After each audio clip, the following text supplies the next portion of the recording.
দেখুন জনগণ, তৃণমূল কংগ্রেসের যুবরাজ আমাদের সবার প্রিয় ভাইপো বাবু কিভাবে ভরা সংসদে আমাদের বাংলার নাক কাটিয়ে এলেন।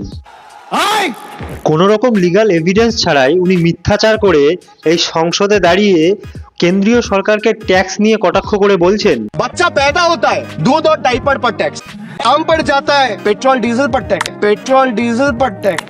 এরপর তার পাল্টা কেন্দ্রীয় অর্থমন্ত্রী নির্মলা সীতারামন তার প্রতিটি প্রশ্নের যুক্তি ও তথ্য দিয়ে খণ্ডন করেছেন। 2017 जब जीएसटी इंट्रोडक्शन हुआ तब से ही दूध के ऊपर टैक्स नहीं है जीएसटी। ये कहां से ले आ रहे हैं जी? कोलकाता में पेट्रोल दिल्ली से कंपेयर करते हुए 10 रुपया क्यों ज्यादा है?